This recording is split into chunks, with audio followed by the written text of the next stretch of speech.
इस मुस्लिम देश में इजराइल ने भेजे सैनिक और तैनात किया आयरन डोम। पाकिस्तान में क्यों मचा हड़कंप? क्या डोभाल ने खेल कर दिया है? नमस्कार, जी मीडिया के डिजिटल प्लेटफॉर्म पर आपके साथ मैं हूं आयुष सूर्यवंशी और लगातार सबकी नजरें डोभाल के दौरे पर भी थी। लेकिन इसी दौरान इजराइल ने कथित तौर पर ईरान युद्ध के दौरान संयुक्त अरब अमीरात में आयरन डोम सिस्टम भेजा था। इजराइल के सैनिक इस अत्याधुनिक एयर डिफेंस सिस्टम को ऑपरेट करने के लिए यूएई की जमीन पर मौजूद थे और ऐसा पहली बार हुआ है जब इस सिस्टम को यानी कि आयरन डोम को इजराइल और अमेरिका के बाहर किसी तीसरे देश में तैनात किया गया हो। ईरान के यूएई में इजराइल और अमेरिकी ठिकानों पर हो रहे ड्रोन और मिसाइल हमलों को देखते हुए इजराइल ने बड़ा फैसला लिया था। अमेरिका इजराइल की ओर से 28 फरवरी को ईरान पर अटैक शुरू किया गया, जिसके जवाब में ईरान ने खाड़ी देशों में अमेरिकी ठिकानों पर हमला किया, लोगों को भी टारगेट किया। इस दौरान यूएई खासतौर से ईरान के टारगेट पर रहा, निशाने पर रहा, जिसे इजराइल का सबसे करीबी देश माना जाता है। और अमेरिकी रिपोर्ट के मुताबिक इस मुश्किल वक्त में इजराइल का एयर डिफेंस सिस्टम यूएई पहुंचाया गया, यूएई के काम आया। तो इस तैनाती से पाकिस्तान में हड़कंप क्यों है? इसका कारण है सऊदी की पाकिस्तान के साथ डिफेंस डील, जिस डील के तहत पाकिस्तान सऊदी की रक्षा का ठेका ले रहा था, जिसके बदले सऊदी पाकिस्तान को भीख में कुछ पैसे देता। लेकिन जब ईरान ने सऊदी पर बम बरसाए, मिसाइल गिराकर तबाही मचाई, ड्रोन से बर्बादी दिखाई, तो पाकिस्तान ने सऊदी की कोई मदद नहीं की। जबकि यूएई को यहूदी देश इजराइल ने बड़ी मदद की।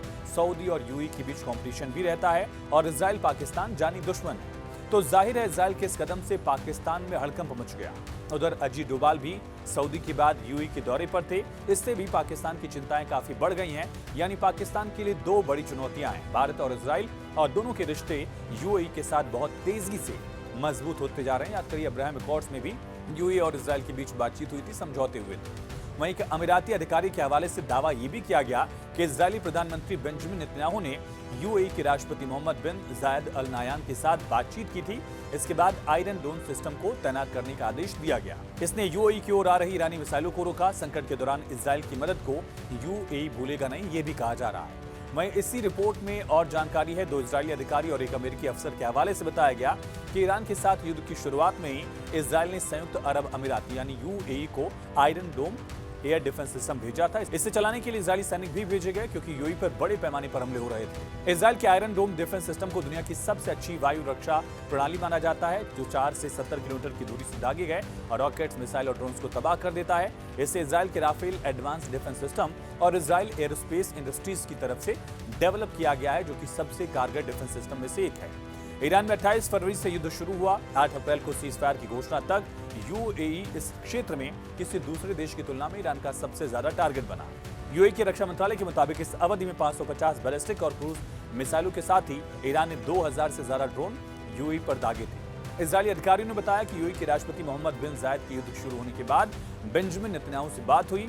इस बातचीत के बाद आईडीएफ को इंटरसेप्टर और कई दर्जन ऑपरेटर्स को साथ भेजने के साथ साथ आयरन डोम बैटरी यूएई भेजने का आदेश बेंजामिन नेतन्याहू ने आईडीएफ को दिया था।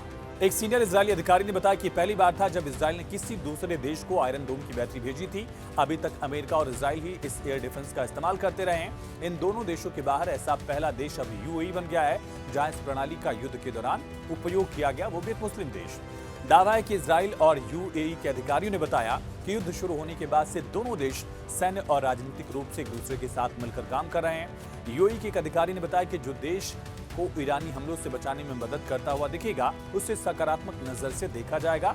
जाहिर है इसमें लगातार इजराइल ने यूएई की मदद की है। फिलहाल इस वीडियो में इतना ही। बाकी तमाम खबरों के लिए आप जुड़े रहिए जी न्यूज के साथ।